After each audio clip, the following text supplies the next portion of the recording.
Did you know that chakra's significance in Naruto extends well beyond the battles and jutsus of the anime?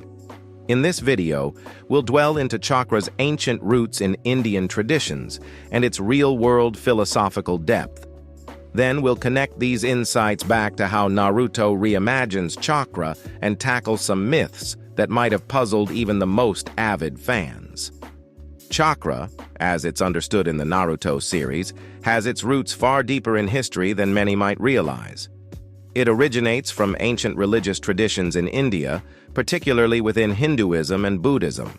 The term itself first appeared as Chakravartin, a Sanskrit word that refers to a ruler who turns the wheel of his empire, symbolizing control and governance. Over time, this metaphorical concept evolved to describe centers of energy within the human body. These energy centers, known as chakras, are detailed in spiritual texts as psycho-spiritual vortices located within the subtle body of an individual. Unlike physical entities, chakras are focal points where prana, or life force, and nadi, energy channels, converge. The management of these chakras is believed to help mediate between the spiritual and physical realms, significantly influencing mental and physical wellness. The understanding of chakras was further developed with the introduction of the three bodies doctrine in Hindu philosophy. This doctrine segments human existence into three distinct layers: Karana Sarira, causal body. This is the most subtle layer, considered the seed from which the physical and subtle bodies emerge. It is seen as the origin of future physical and mental states. Sukshma Sarira, subtle body. Situated between the causal and physical bodies, this layer encompasses the mind and the vital energies that sustain life. It includes a network of nadis interconnected by chakras, which regulate the flow of prana. Sthula Sarira, gross body. This is the physical, tangible body that interacts with the external world, influenced by the energies governed by the subtler bodies. Similar doctrines were also developed in Buddhism, like Trikaya, and are closely aligned with concepts in Naruto. These model emphasizes that while chakras are metaphysical, they have a profound impact on both psychological and physical health.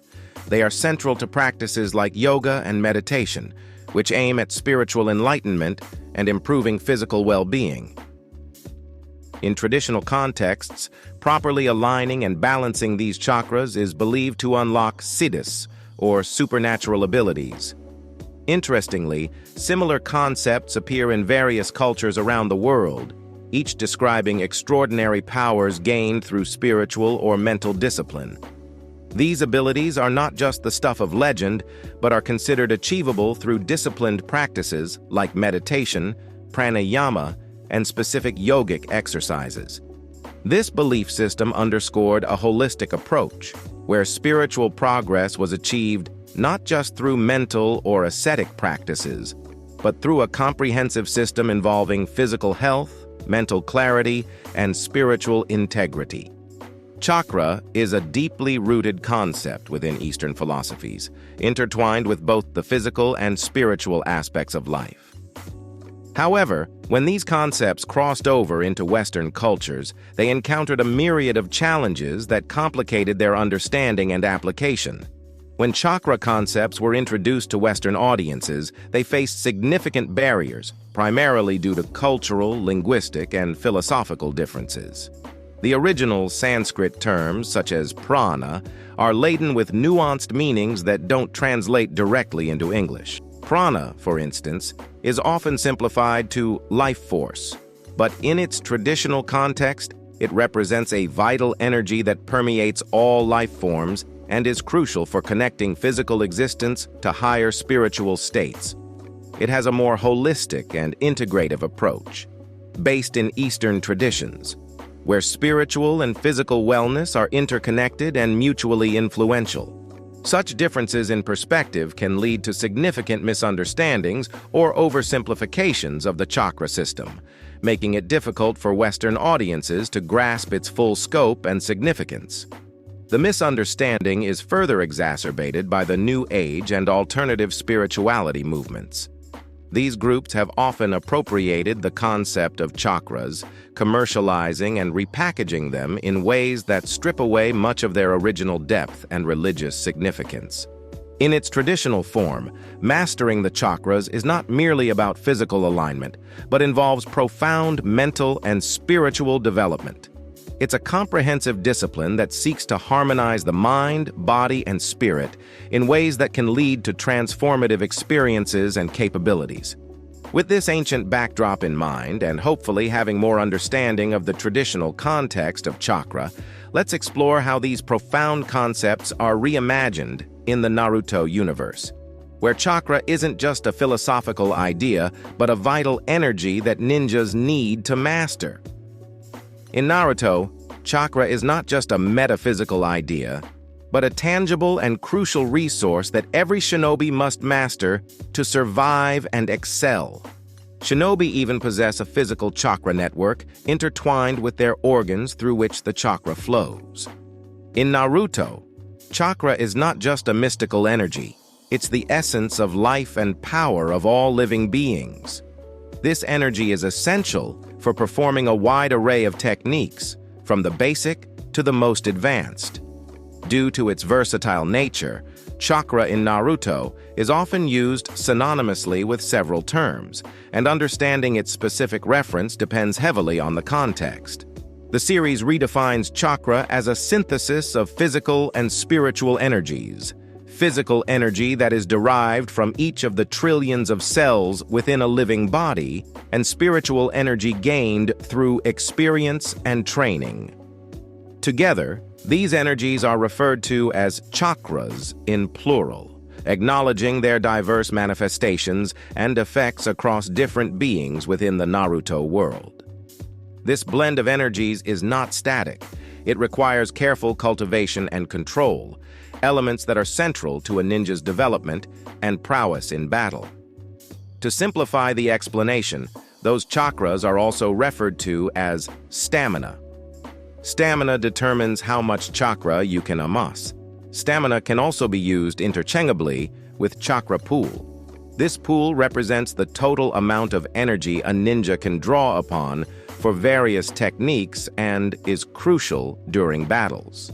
Creating usable chakra for these techniques involves a process known as amassing chakra, where shinobi mix their physical and spiritual energies, or amassing usable chakra from stamina in a 1-to-1 ratio. Experienced ninjas accurately convert the exact amount of stamina into chakra needed for their jutsus. For example, if a jutsu requires 30% of their stamina, a skilled ninja will precisely convert this amount. In contrast, a novice might overconvert using up 40% of their stamina, which not only wastes energy, but also exposes them to greater risks in combat situations. Once the chakra is amassed, users must then manipulate this energy, usually with a use of complex hand signs, to perform a specific jutsu. This stage of chakra manipulation is what sets apart skilled shinobi from novices and civilians. How efficiently a shinobi manipulates their chakra also determines how much energy is wasted. This concept of energy management connects deeply to how chakra functions as a life force within the Naruto world. While every being possesses chakra, not everyone has the knowledge to mold or manipulate it for combat purposes. Civilians, for instance, maintain the natural state of their combat chakra at 0, as they do not actively engage in battles or jutsu practices. While chakra underlies ninja abilities, it also serves as a deeper, more ever-present force in the universe. When discussing life force, the relationship between chakra and stamina becomes especially pertinent. A shinobi's life fundamentally hinges not on their combat chakra, but their stamina. Take the example of Kakashi. He died when converting last of his stamina into chakra to perform Kamui. In a similar way, chakra can also be used to describe the energy of the planet, which is nature energy. When Otsutsuki come to destroy planets, they do so by planting Jubi, feeding it an Otsutsuki to have it grow in Shinju, and absorb all living beings and the planet's chakra, sucking them dry until all life and planet is destroyed. Understanding this distinction helps clarify many aspects of how chakra is portrayed in Naruto and leads us into examining specific instances within the series that may have caused confusion among viewers. Kaguya Otsutsuki was stated to be the progenitor of chakra. But she did not create chakra. Rather, chakra has always existed as a form of energy. The distinction lies in her actions, which massively amplified the presence and utility of chakra on Earth. Originally coming to Earth with the intent to harvest this energy, Kaguya's actions inadvertently increased the planet's chakra reserves. This increase was significant enough to alter the natural energy dynamics of Earth. Instead of following the Otsutsuki's framework of destroying planets and taking its chakra, Kaguya grew attached to it. She fell in love with a local lord and turned on Ishiki. Instead of taking all of planet's chakra and destroying it, she instead took just some, turning it into her nursery. She transformed the victims into an army of white Zetsu to prepare for Otsutsukis that would come after, so she could stay. She gave birth to 2 children, Hagoromo and Hamura, who were born with immense chakra, far exceeding normal levels. This abundance of chakra illustrates a critical concept. Chakra is energy, and as such, it cannot be destroyed but only transformed. The presence of Hagoromo and Hamura effectively increased the total chakra available on Earth.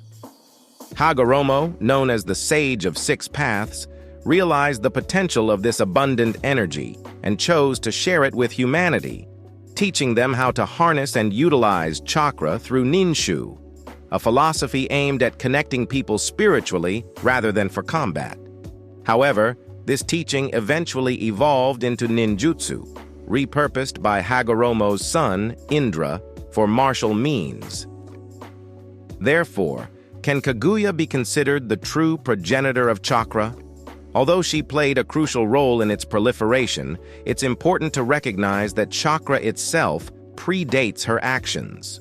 Her arrival intensified the existing chakra, paving the way for Hagoromo and subsequently Indra to alter its usage profoundly. This was not merely a storyline development, it was a transformation that changed the dynamics of power within the Naruto world. As we conclude, think about how this reflects the way historical figures are often remembered for their enhancements to existing concepts, rather than the inception of those ideas. It is crucial to recognize that chakra in Naruto is more than just a means for battle. It is a versatile, complex concept that is integral to the character's very existence and their interactions. Depending on the context, chakra can refer to primal energies such as mental, physical, or even nature energy, interchangeable at times with stamina, which itself can denote the life energy or chakra pool essential for survival and combat. To truly understand chakra in Naruto, one must see it as a multifaceted element of the story, not strictly defined but adapted to various narrative needs. It embodies extraordinary combat abilities, represents vital life force, and serves as a profound thematic symbol of the connections and conflicts that define the shinobi world. Thank you for joining me on this deep dive into the world of chakra. I hope this exploration has clarified the complexities of this essential element, and if you found this analysis insightful, consider subscribing for more discussions like this.